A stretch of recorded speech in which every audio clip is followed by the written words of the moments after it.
The protagonist of the show is a peculiar girl named Wednesday Addams. Despite being only 13, the little girl barely shows any emotions and has a weird obsession with death. She is also infamous for wearing black and white gothic clothing, which everyone finds strange. In the first scene, Wednesday arrives at her high school with a creepy look on her face. Inside her locker, she finds her brother Pugsley bound with an apple in his mouth. As she shoves him out, suddenly, Wednesday has a vision wherein she sees who tortured her brother. Here, we get to know that she is not a normal child. Wednesday has the ability to see someone's past as well as their future just by touching them. Once she finds out that a group of bullies from the swim team are behind this, she walks into the swimming room with 2 bags full of piranhas. Then she casually unleashes the bloodthirsty piranhas in the pool. As the bullies swim for their lives in horror, Wednesday makes it clear that nobody picks on her brother except her. Cut to the next scene. We are introduced to Wednesday's parents, Morticia and Gomez. The two are fed up with their daughter's shenanigans and have decided to send her to the prestigious Nevermore Academy. It turns out that all students in this academy have supernatural abilities, and they are taught lessons on how to control them. Morticia and Gomez are also alumni of the same academy, which indicates that they too have superpowers. Meanwhile, a hiker embarks on a solo journey through the woods near the Nevermore Academy. Unfortunately, after just a few minutes, an unknown creature attacks him and finishes him off. The local sheriff finds the mutilated body later and begins surveying the area. Surprisingly, we learn that this grisly murder isn't the first of its kind. There have been numerous similar incidents as of late. Next, Wednesday arrives at the academy and meets Principal Larissa Weems, who seamlessly runs Nevermore. She introduces her to her roommate Enid, a werewolf, who's the polar opposite of Wednesday in every way imaginable. Enid is a down-to-earth girl with vibrantly colored decorations on her side of the room, while Wednesday loves all things black and goth. Later, Enid gives Wednesday a grand tour of the academy, while pointing out the main school groups: Fangs, Furs, Stoners, and Scales. Fangs are vampires, Furs are werewolves, Stoners are potheads,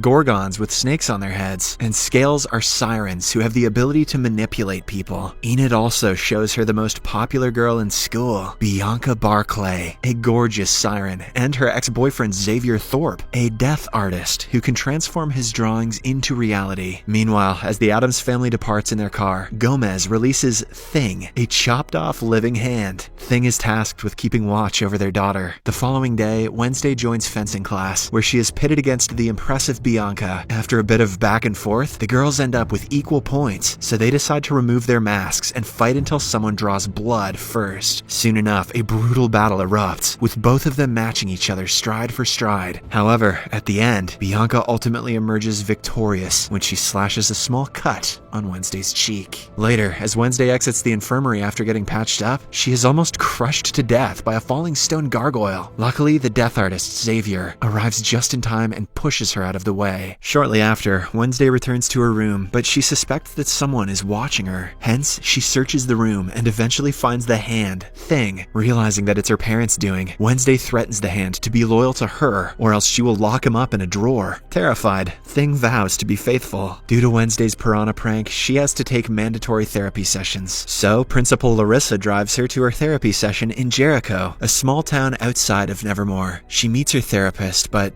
doesn't open up about anything. Instead, Wednesday has another idea in mind. She excuses herself to the restroom and escapes through the window. Once outside, she accidentally stumbles into a man. Suddenly, she sees a vision where she witnesses the man's death. Terrified, Wednesday goes to a nearby coffee shop. There, she encounters the sheriff's son, Tyler, who's also a barista. Tyler's experiencing some mechanical difficulties with his espresso machine. The directions are inexplicably in Italian, but thankfully, Wednesday can read Italian. She fixes the device effortlessly, and in return, asks for a lift to the nearest bus stop. But before Tyler can reply, suddenly, a trio of bullies wearing pilgrim costumes arrive at the store and taunt her. Wednesday tries ignoring them, but when she can't take it any longer, she fights back and easily smacks them down. After a while, Principal Larissa arrives at the store with the sheriff and notices the carnage. Enraged, she berates Wednesday before driving her away from the town. On their way back to the academy, they pass a terrible car wreck. The victim is the same man who Wednesday saw in her vision earlier. Later that night, she plays a haunting song on her cello in the dorm balcony. It's a full moon, and several werewolves can be heard howling in the background. However, Enid, who is a werewolf herself, reveals that she's not joining them because she cannot transform herself. Meanwhile, Thing pops by Tyler's room and asks him to call Wednesday. Although terrified, he obliges, and the two start video chatting. Wednesday asks Tyler to meet her at the Harvest Fair the following day, claiming that it will be fun. However, in reality, she just wants to escape the academy. While at the fair, we see Larissa watching over Wednesday like a hawk. Despite this, the goth teenager somehow manages to catch up with Tyler. The two almost escape the place, but just then, Wednesday stumbles into one of her classmates, Rowan. He immediately runs into the woods, and since Wednesday touched him, she has a vision. Rowan has been brutally mauled to death by someone. Terrified, she has a change of heart and goes after him to impart the news. But before she can say anything, Rowan uses his telekinesis ability and secures her high up in a tree.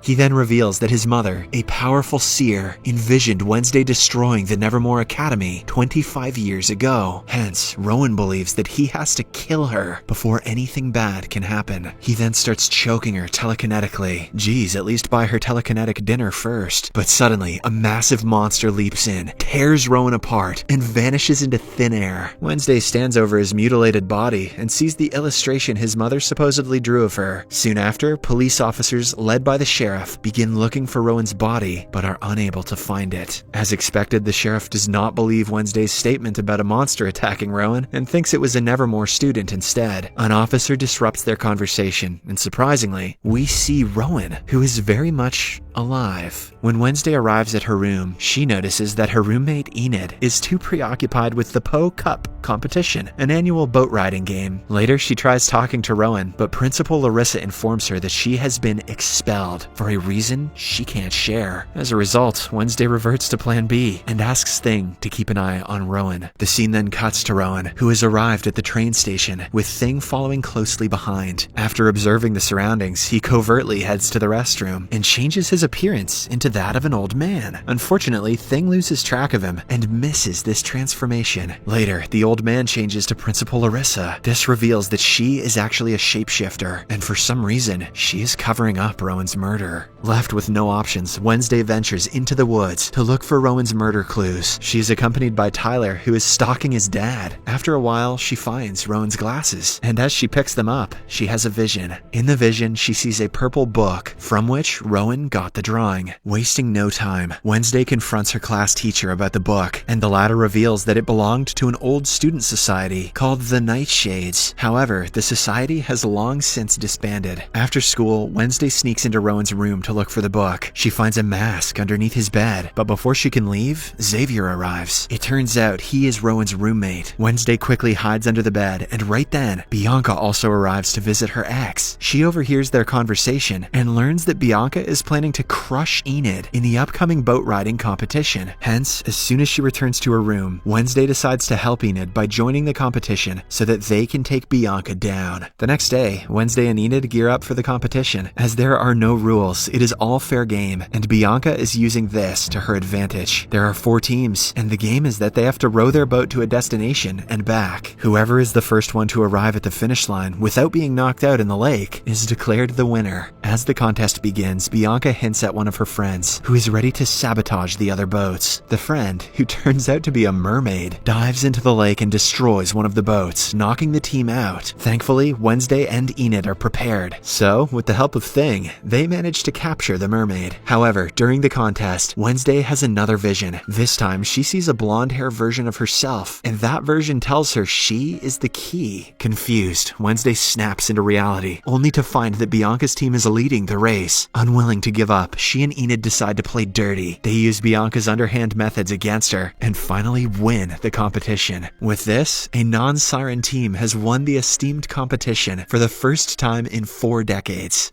Later, the winning team is honored by Principal Larissa, who hands Enid the Poe Cup trophy. However, Wednesday is unable to withstand the attention, so she finds solace with Edgar Allan Poe, a former student of the Nevermore Academy. Suddenly, she sees a symbol underneath the stone book he's holding. It is the same symbol that was carved in the picture Rowan had handed her before he was mauled to death. Wednesday quickly solves a series of riddles etched in the book and finds a clue. That is, snapping twice. When she snaps twice, suddenly, a secret corridor opens, revealing a hidden chamber. If this academy had a beat poetry club, this portal would not be a secret. There, Wednesday successfully finds Rowan's book, from which he had torn the picture. She puts the book in her backpack, but before she can go further, someone thrusts a black sack over her head. Shortly after, when the sack is taken off, she finds herself surrounded by Bianca, Xavier, and a few more students who are members of the Nightshades Club. Turns out, although the group was previously disbanded, Principal Arissa reinstated it secretly. Xavier urges Wednesday to join their group, but she straightaway refuses and walks away. In the next scene, we see Principal Arissa announcing the annual Outreach Day, where the Nevermore students will have to mingle with normal people, also known as normies, by working alongside them at their establishments. Once they arrive in town, Wednesday tells Xavier that his roommate might have been murdered. The latter doesn't think Rowan is dead because he was only expelled. Despite this, Wednesday shows him the picture Rowan's mother drew. Xavier takes a close look at it and reveals that the man in the picture is actually the founder of Jericho, Joseph Crackstone. A while later, Wednesday decides to volunteer in the Pilgrim World, the place that holds Jericho's history. There, she meets Eugene, a young boy she had befriended in the beekeeping club. The two immediately get to talking and start observing the surroundings. Soon, the students are approached by Miss Arlene, the caretaker of the Pilgrim World. She gives them a tour and talks about some of Joseph Crackstone's beloved artifacts. Wednesday asks more about the artifacts and learns that they have original farm tools, tableware, and even the family chamber pot. Ew. She wants to work there, but can't because it's being renovated. Instead, they're all going to work at the Ye Old Fudgery to distribute fudge and cakes to the local tourists. Later, Wednesday, with the assistance of Eugene, sneaks into the Crackstone family chamber. She finds a painting of the old meeting house, which includes the girl from her vision. Shortly after, she also finds the book that the girl was carrying. However, when Wednesday notices that the pages are blank, she suspects it is a fake. Just then, the caretaker Arlene arrives and catches her. Wednesday asks about the original book, and Arlene hesitantly reveals that it was stolen last month. Later, Tyler and Wednesday reunite at the coffee shop. The latter inquires about Joseph Crackstone, and Tyler reveals that what is left of the original meeting house is out in the woods. It is pretty much a ruin, and meth heads use the place as a crash pad. Immediately, Wednesday and Thing enter the woods in search of Joseph Crackstone's place. They eventually find it and come across a homeless man, but Thing chokes him and scares him away. What the hell, Thing? Suddenly, Wednesday experiences a vision. This time, she travels 400 years into the past. We see the blonde girl she encountered in the earlier vision. There are villagers who are encircling the girl as they call her the Devil's Spawn. Soon, Joseph Crackstone arises from the crowd and calls her Goody Adams. He accuses her of being a witch and condemns her to die in a barn stuffed with other accused folk, including her mother. In turn, Goody also accuses them of stealing their land, slaughtering the innocent, and robbing them of their peaceful spirit. Enraged, Joseph stares at her for a while and then sets the barn ablaze. Goody tries to free her mom, but all her efforts are in vain. At last, when there is no hope left, she escapes via a trap door. Meanwhile, Wednesday observes all of this in the barn with them. Goody soon runs up to her and claims that Joseph won't cease his crusade until he's killed them all. With this revelation, Wednesday wakes up from her lengthy vision and explains everything to Thing. I think we found someone who it's cool for you to choke, Thing. Suddenly, they see the same monster that killed Rowan lurking behind them. Wednesday runs after it in the rain, but can't keep up. Hence, she follows the footprints, which strangely start transforming into a human's. This reveals that the monster is actually a human. Right then, she runs into Xavier and tells him what she saw. He wants to look at the tracks, but the rain has already washed them away. The following day, everyone reunites in the town square for the unveiling of a new statue dedicated to Joseph Crackstone. Wednesday plays an instrumental version of Fleetwood Mac's Don't Stop with the Jericho Marching Band, while the mayor and Larissa announce the statue. However, disaster ensues when Thing, as per Wednesday's orders, sets the statue in flames. While others run away in horror, Wednesday's eyes gleam with vengeance as she swiftly plays the cello. Later, Principal Larissa tears into Wednesday, suspecting that she caused the incident. However, the teenager refuses to have done anything and instead confronts Larissa for refusing to acknowledge the bloody racist truth on which Jericho was founded. Hell yeah. That night, the homeless man from earlier is being attacked by the monster, and his camera begins taking pictures of the incident. Moments later, the sheriff and his crew arrive at the forest ruins and find the homeless man dead. They discover footage on his camera that may reveal the culprit's face. After developing the photos, the sheriff looks upon the face of the killer, a monster born from nightmares. Be sure to check out the next episodes of this series as we cover them on Series Recapped.